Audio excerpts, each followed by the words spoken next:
Vamos lá, segundão, mais uma videoaula de Sociologia, para que a gente possa dar continuidade à estratificação.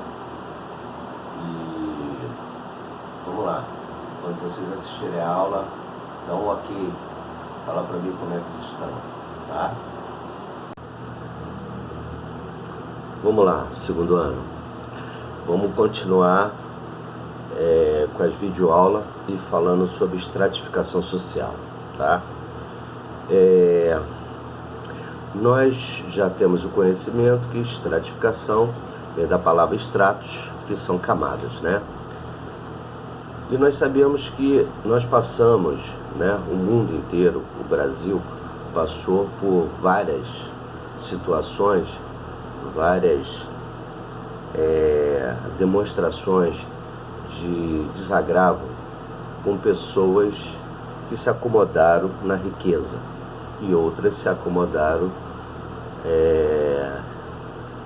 na pobreza.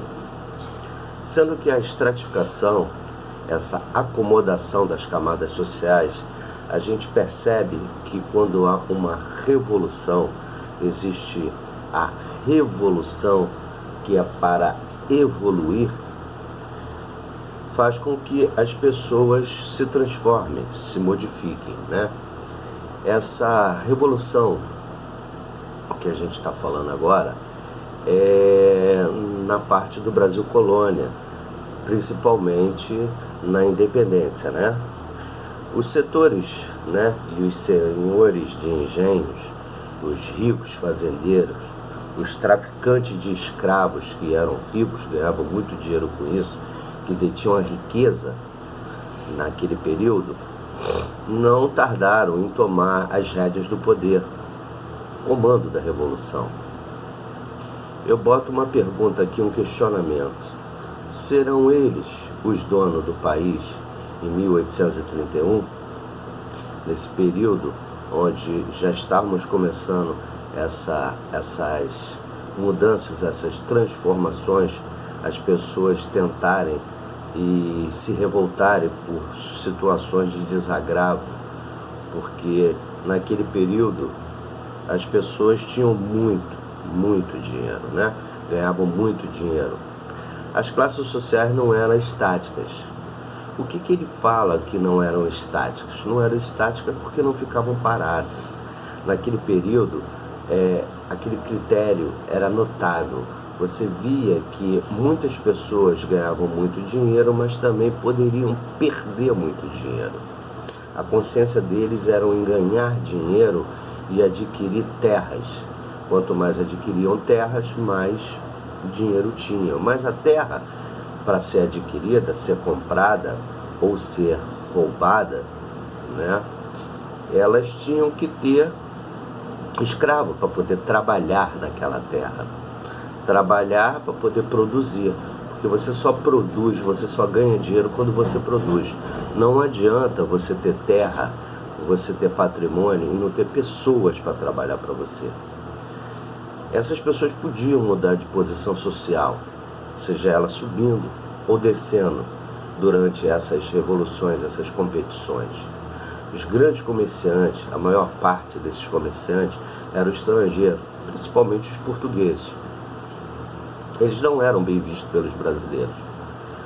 Não era bem visto por quê? Porque eles vinham de Portugal já com um certo dinheiro, conhecimento, ou já com a sua parte de terra para produzir, e os brasileiros aqui, aqueles oriundos nativos, não tinham a mesma condição do que eles.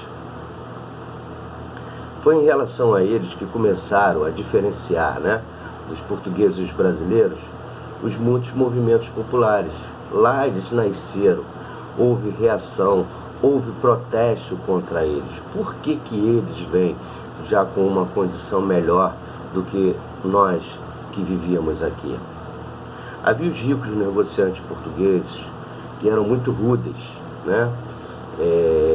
Muito ignorantes, analfabetos.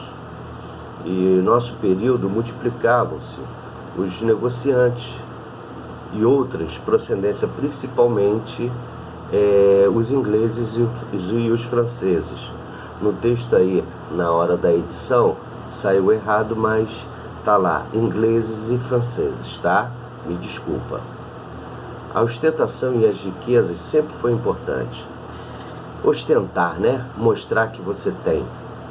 Isso daí sempre foi um fato de pessoas que queriam mostrar o poder. Como é que você mostra o poder? Ostentando roupas bonitas, ostentando joias. Muitas igrejas lá de Minas Gerais, por exemplo, e você pode imaginar de repente até a cena, entravam nas igrejas no dia de cultos, né, católicos, e você via notoriamente como se destacavam aqueles que tinham dinheiro, porque chegavam em suas belas carruagens com bastante joias, roupas muito bem feitas, né? E aquelas pessoas que tinham menos condições financeiras, elas não entravam, nem adentravam a igreja. Os sacerdotes, os padres, eles ficavam no lugar reservado, muitas das vezes com grades feitas em madeira, para poder simbolizar a diferenciação de ostentação. Eu tenho poder, eu fico aqui. Vocês não têm o poder, vocês ficam lá. Então aquela célebre frase que todos nós somos iguais, né? É uma frase bíblica, perante a Deus todos nós somos iguais, naquele período não existia. Porque quem ostentava tinha o poder e tinha o destaque, né? As honras do incenso e da paz, as pessoas só tinham quem tinha importância, aquela importância especial. A gente costuma dizer que no centro da nave, né, os isolados por grades de madeira, eles que eram o dono, que ostentava o poder naquele período. Mas aquele período ele poderia ser um período imediato, né? Aquela ostentação poderia funcionar hoje e amanhã não, porque política, né? As políticas naquele período era política de exclusão total, né? E os principais a serem excluídos eram os afros brasileiros, na verdade os negros brasileiros que eram submissos a tal situação. Ficavam literalmente fora desse contexto e isolados.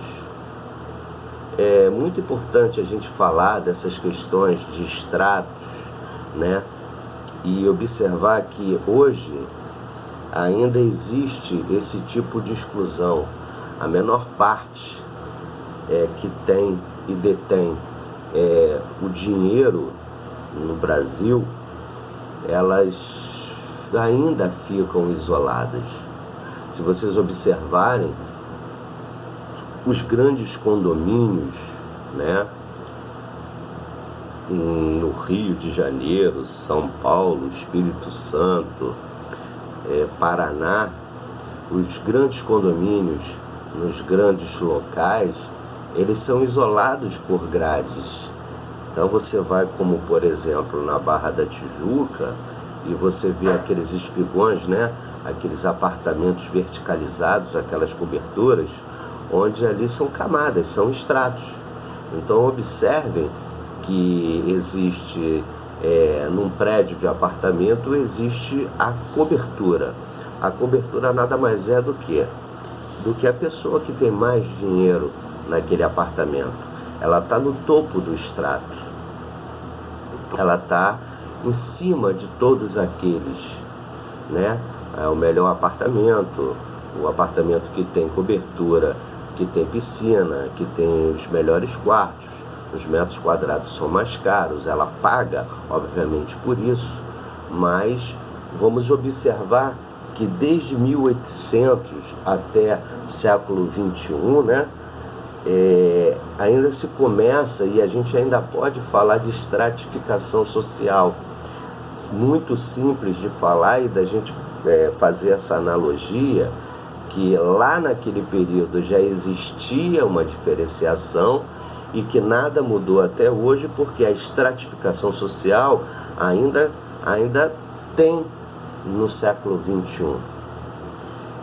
Vocês veem que o que eu estou falando de questão desses condomínios, há pessoas que têm uma riqueza fantástica. Se você for colocar geopoliticamente, Ipanema, Leblon, né, Barra da Tijuca, até mesmo Copacabana, são lugares no qual existe e continua ainda tendo a estratificação social. Eu fiz uma comparação do passado com a do presente para que vocês pudessem fazer essa analogia. Na próxima semana, gente, a gente vai continuar a temática, tá? E vamos lá, vamos continuar estudando.